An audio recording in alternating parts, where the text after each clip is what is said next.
Drill और practice mode. इस method के अंदर क्या किया जाता है, जो स्टूडेंट के पास जो ऑलरेडी जो इन्फॉर्मेशन होती है, जो उसने पहले से सीखा हुआ होता है, उसमें से क्या किया जाती है, उसे क्वेश्चन पूछे जाते हैं। स्टूडेंट को क्या करना होता है, क्वेश्चन के आंसर देने होते हैं।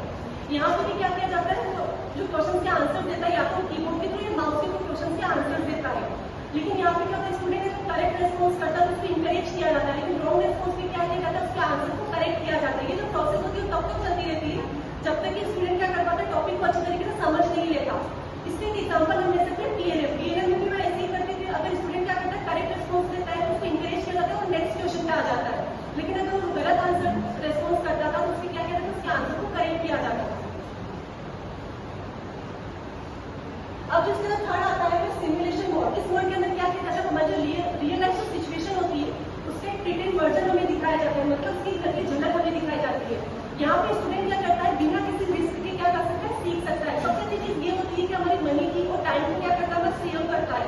जैसे यहाँ एग्जाम्पल से surgery, nuclear power, scientific experiment. For example अगर किसी डॉक्टर को सर्जरी करना सिखाना हो तो डायरेक्ट किसी रियल पेशेंट के ऊपर ना करके वो क्या कर सकता है, कंप्यूटर के थ्रू बच्चों को सिखा सकता है। इसका जो फोर्थ इंस्ट्रक्शन मोड आता है वो डिस्कवरी मोड। इस मोड के अंदर जो स्टूडेंट होता है वो क्या करता है, खुद से कोशिश करता है, खुद की मिस्टेक से सीखता है। ये जो होता है वो ट्रायल और एरर के ऊपर बेस्ड होता है। अब अगर फिफ्थ आता है gaming mode. This mode uses games to make learning fun. The student plays educational games with the computer. This games can teach spelling, general knowledge, math और science while also being entertaining. जैसे कि आप सभी ने phone के अंदर use किया होगा वर्ड फॉर्म वाला गेम, उसमें लेटर्स के थ्रू हमें क्या करना होता है, वर्ड को फॉर्म करना होता है। तो स्टूडेंट्स क्या कर सकते हैं, गेम्स के थ्रू भी क्या कर सकते हैं, सीख सकते हैं। इसके बाद जो नेक्स्ट आता है टाइप्स ऑफ सीआई प्रोग्राम्स। ये जो टॉपिक को कवर करेंगे वो है।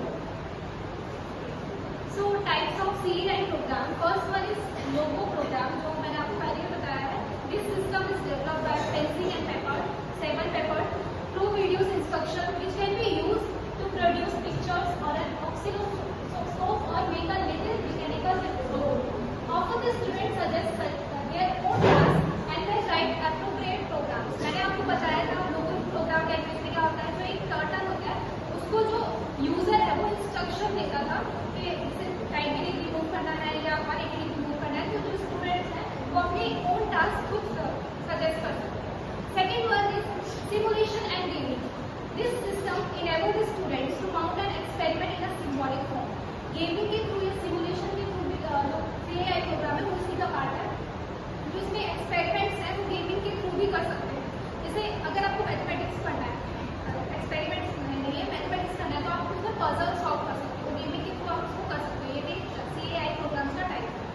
Third one is control learning. जो लर्निंग है वो लर्नर के कंट्रोल में रहती है। Control learning involves the use of interesting adaptivity strategies. It includes both and drill practice. Drill and practice में इंक्लूड हो गया, जैसे शाइना ने बताया कि आपको प्रैक्टिस तब तक करते जाएगी तब तक आप इंप्रूव नहीं होगा। आपने जो रॉन्ग रिस्पॉन्स दिया है उसमें वो आपको बताएगा कि आप कहाँ अपनी गलती है वो बताएगा, जो आपको करेक्ट रिस्पॉन्स है वो भी आपको बताएगा। अगली ना अगेन प्रैक्टिस करने से आप में इम्प्रूवमेंट रहता है। Drill and practice programs are supplementary to the regular curriculum followed by the classroom teachers.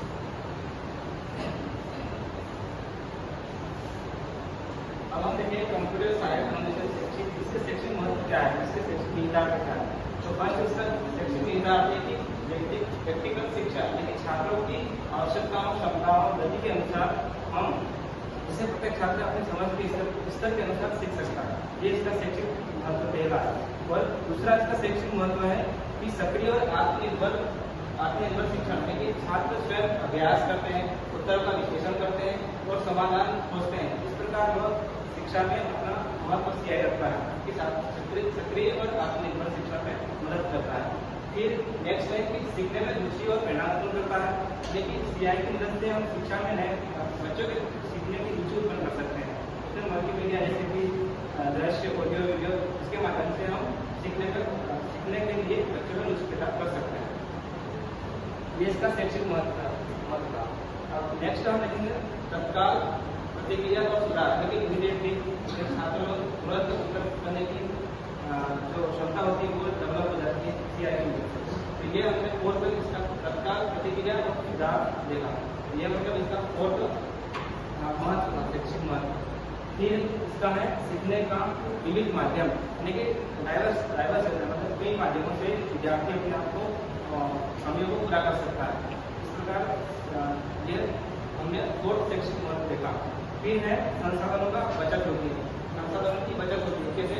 यह शिक्षकों के समय और प्रयास की बचत करता है और बड़े स्तर पर एक पाठ्य वस्तु को कई छात्रों तक पहुंचाना संभव होता है इसकी मदद से। ये हमने संसाधन की बचत, ये शैक्षिक महत्व देखा हम छठा। ये इसके हम देखेंगे डिस्कस क्या है। तो इस प्रकार हम डिस्कस कर सकते हैं। कंप्यूटर सहायक अन्वेषण आधुनिक शिक्षा प्रणाली का महत्वपूर्ण भाग बन गया है, यानी कि शिक्षा का अभिन्न अंग है। इसके बिना हम बच्चों में प्रभावी शिक्षा या अधिगम को नहीं कर सकते हैं। तो वर्तमान में ये प्रभावशाली है। इसके माध्यम से छात्रों को उनकी गति और उनके सीखने की प्रक्रिया, उनके स्तर, मानसिक स्तर, उनके सीखने की प्रक्रिया को हम आइडेंटिफाई करके उसमें इम्प्लीमेंट करके CI को अपना महत्व रख सकते हैं। और इस प्रकार एक 21वीं सदी में बहुत ही महत्वपूर्ण भाग बन गया है CI।